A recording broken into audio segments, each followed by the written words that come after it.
own list. If I remember correctly, I believe we were at number 7, which is Perchance to Dream. This is a stellar episode from season 1, and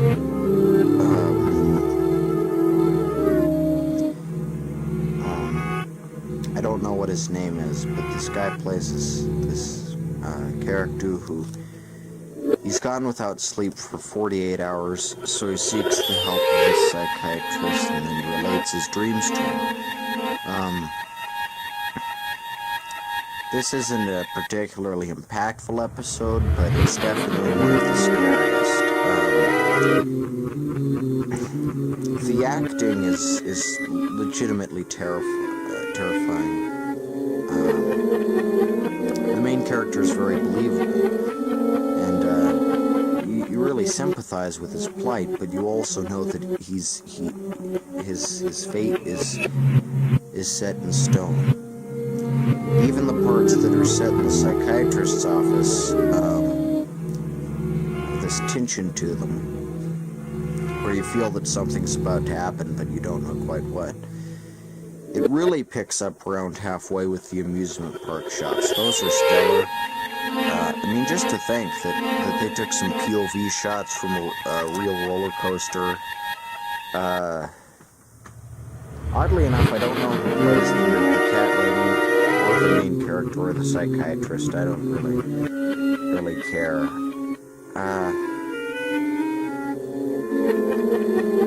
But overall, this is a very scary episode, with the twist that really has to be seen to be believed. This is one of the most creative twists of the entire show. I assume it took a lot of guts to dream up, because dream up, if you'll excuse the pun. But this one is like a roller coaster ride all its own. You from like the very first establishing shot is of these big, tall buildings, and that's too the character feels the world pressing down on him. Then when he says to the psychiatrist he can look at a picture and make it move, that's it sets in motion that things aren't quite as they seem. And there's the part with where he's on the road at night, and that's legitimately terrifying. But it's not lazy. It's not lazy like one of those stories where the killers enter in the back seat, because he even says, "I know that there is no one in the back seat, but it was scary anyway," which is really the essence of terror. This is good psychological horror with a dream narrative, and overall, I really suggest you watch this one. Watch it beginning to end, soak it all in. It's really incredible. I know all else I can say. But the funhouse scene is really cool. That's and just this malevolent spirit or dream thing is trying to kill him, and the way that he tries to escape death, it's a thriller.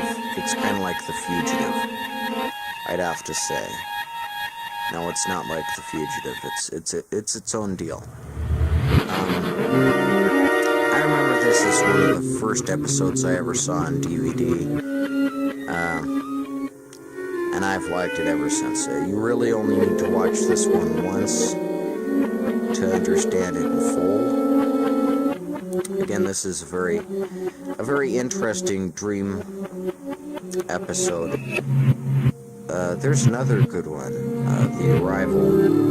That one's also kind of good, although you really need to watch that one twice to get it, and even then, it's a little hackneyed, a little bothersome, the pieces don't all add up.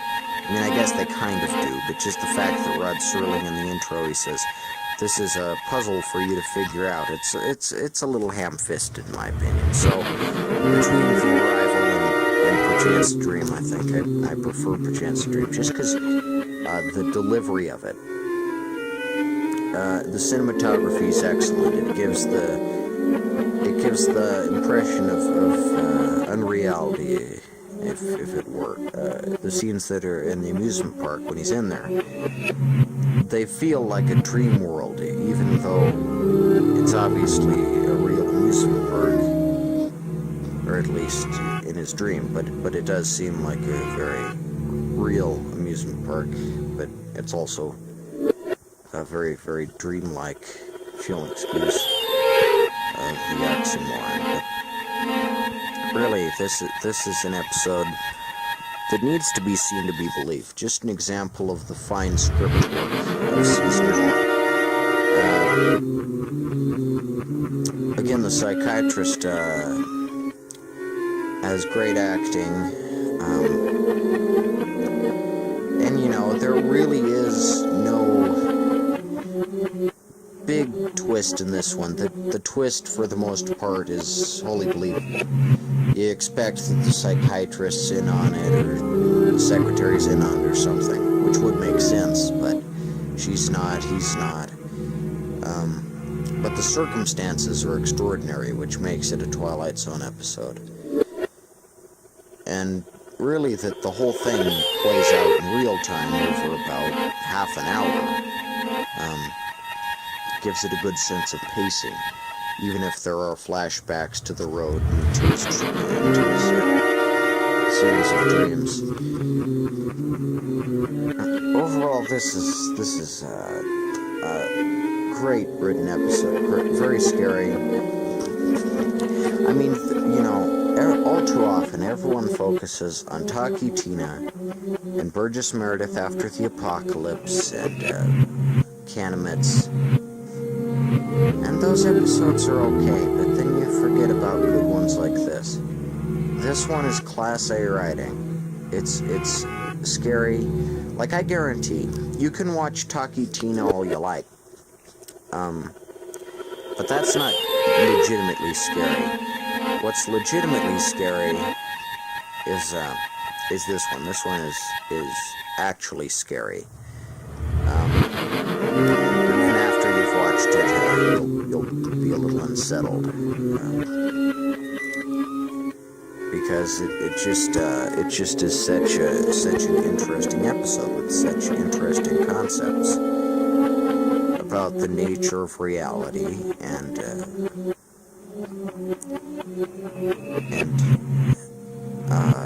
you know, just the prospect. If you go to sleep, you're gonna die. This guy has a weak heart, but he can't go to sleep because his dreams are going to give him a heart attack. You know, and unlike horror movies where we're like, oh, why'd you go in the closet, or why'd you go in the spooky room? It's because he's dreaming and he can't control his actions. Really, you just sympathize with the character a lot. And you really hate the antagonist, the cat lady. No, this is like Nightmare on Elm Street, 30 years before Nightmare on Elm Street. It's amazing. It's something that really has to be seen to be believed. So I'd suggest you watch through this one. Perchance to Dream is amazing. It's definitely stuck with me through the years. And I still see it as a landmark of horror in general. Not even Twilight Zone, just all horror. It's a fun ride. So if you've never seen it, I suggest you do. It's great. So we'll be back in a bit with my other picks. So stay tuned.